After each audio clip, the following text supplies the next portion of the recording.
Crypto and XRP fans, I've got big news for you as yet another judge steps in and says, yo, it ain't securities, girlfriend. Along with an ETF filing you're going to love, an NFT and meme coins. Yep, the crypto czar is stepping in. We got juicy news. I say lots of naughty things, so here's your warning.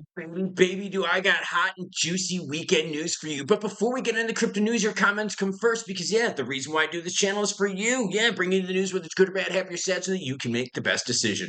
Richard Deacon says, hey, I'm from Ireland, in London on business, and I'm stuck till Saturday. That's because there was a wild storm out there. Storm was mental. Great channel, Klaus. You're my go-to for news and juicy content.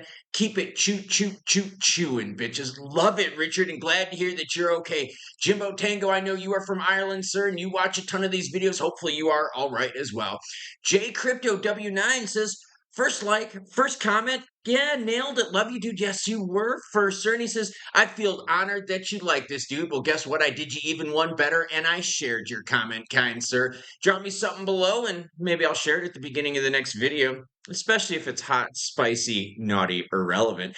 Bitcoin's in at 104,858. I've got some excitement in my voice because I'm super glad to share the news with you. ETH is no, I don't care about ETH. XRP at 311, soul deep in the red. XLM, look at this. 5% pull back. You're seeing some movement here in the market. Again, we're still above where we need to be. XM holders, you're happy above 40 cents. XRP holders, you're happy above $3. And guess what? I've got even more good news for you.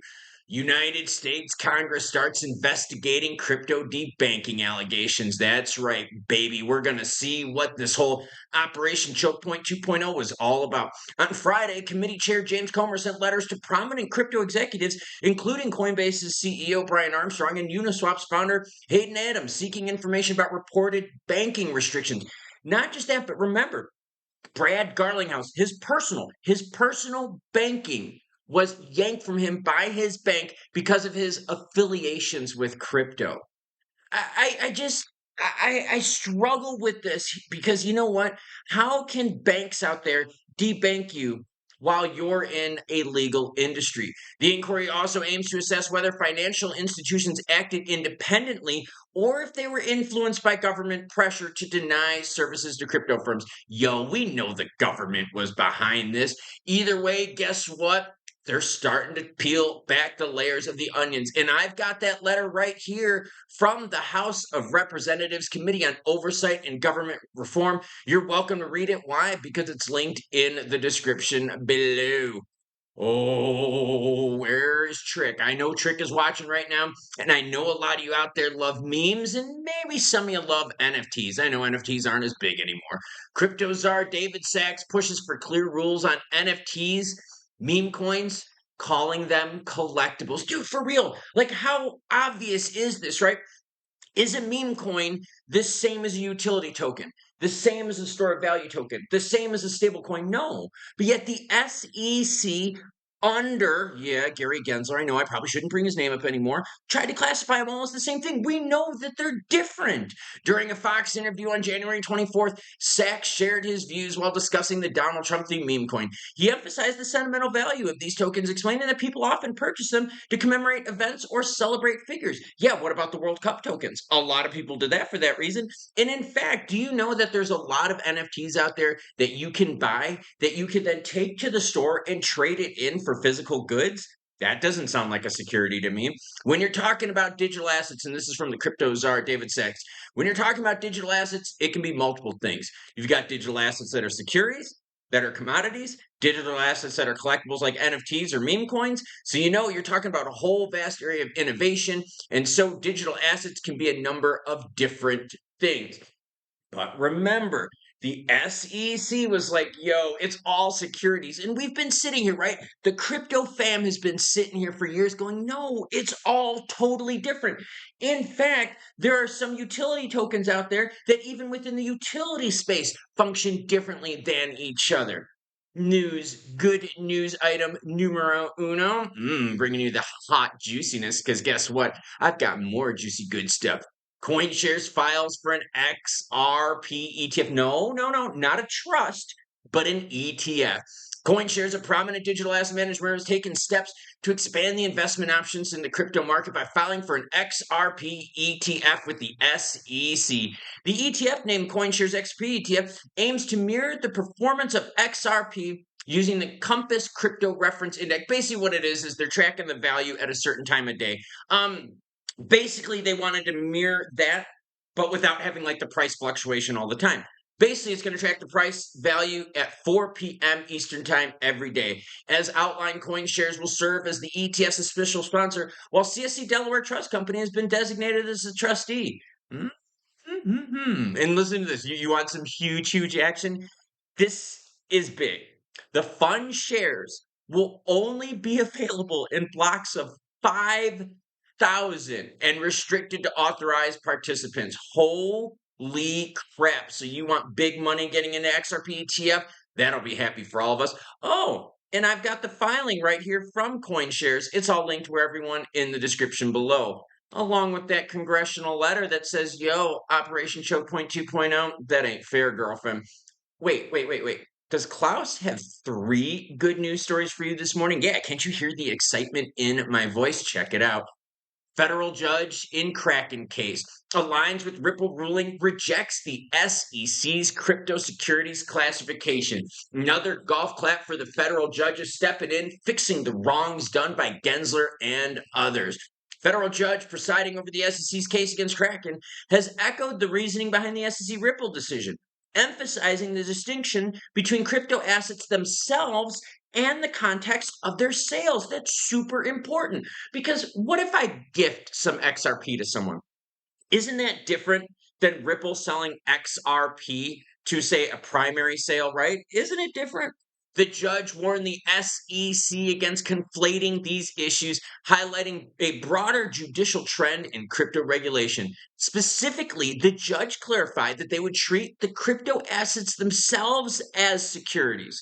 Instead, the focus would be on whether the sales or exchanges on Kraken's platform constituted investment contracts. This is a huge thing because this is big for us. Because again, the SEC was using broad strokes to paint the crypto industry. That's why I brought up what? The whole NFT and meme coin thing. Because yes, we know that all of these cryptos are vastly different. This approach aligns with Judge Torres' reasoning in the SEC versus Ripple case. In her summary judgment, Torres distinguished between the XRP token and specific circumstances under which Ripple sold it. Now, there have been some judges out there that have not agreed with Torres' ruling, but the overwhelming majority right now is basically saying, yo, we agree with Torres. And it's not that XRP isn't a security. It's the idea of how it's sold, right? If it's sold for primary, yeah, we get it. But if it's us on the secondary market, that's way different. Because think about this, okay? Let's say one of you wants to sell me some meme tokens, right? You want to sell me some Doge. And I'm like, all right, cool. Sell me some Doge, right? Then you want to sell me some baseball cards, right? Wait a minute, you just sold me 2 things. Are baseball card securities? No, girlfriend, come on now. Crypto market at all, sitting at 61 on the Fear and Greed Index. XRP at 180 billion in market cap. Volume down 32%, but we know the story, right? It's because on the weekends, things chill out. Ever since the BTC ETFs were launched, we saw the crypto market very closely mimic traditional finance in terms of, hey, Monday through Friday, things are hot and spicy volume wise. And then what? Yeah, the weekend we chill out.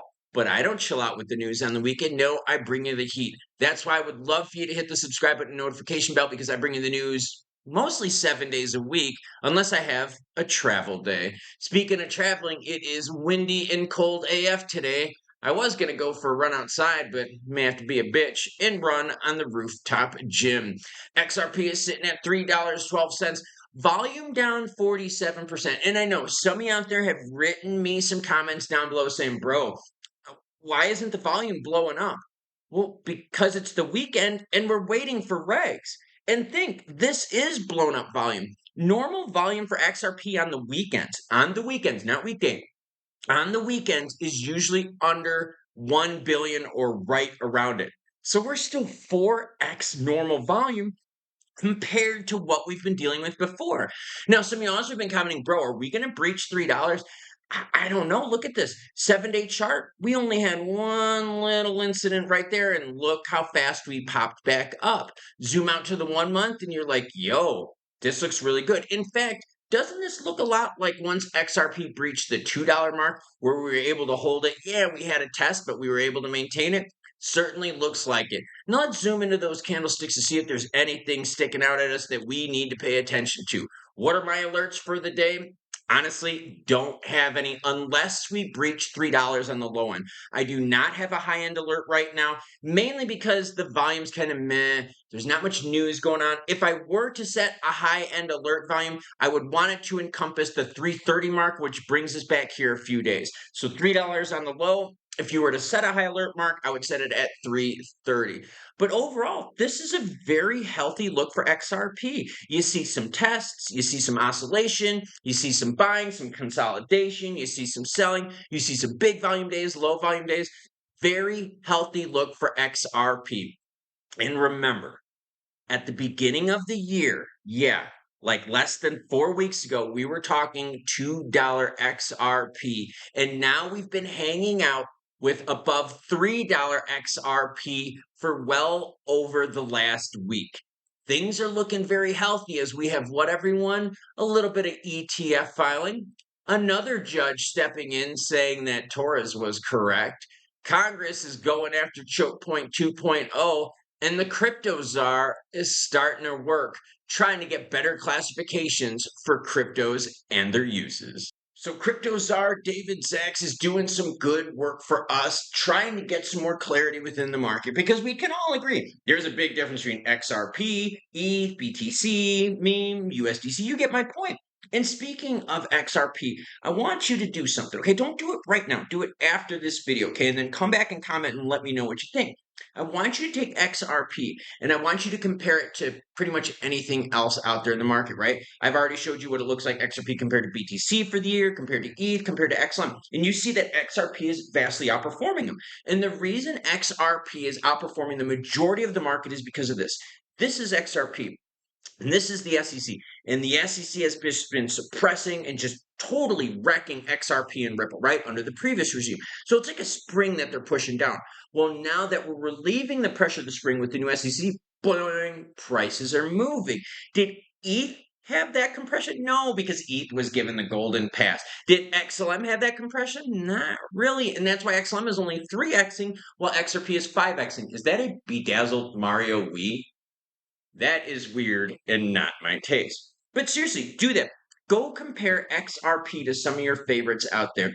Come back and let me know what you found. And I'm guaranteeing you that the majority of instances, you're going to see XRP outperforming those other cryptos over the last year.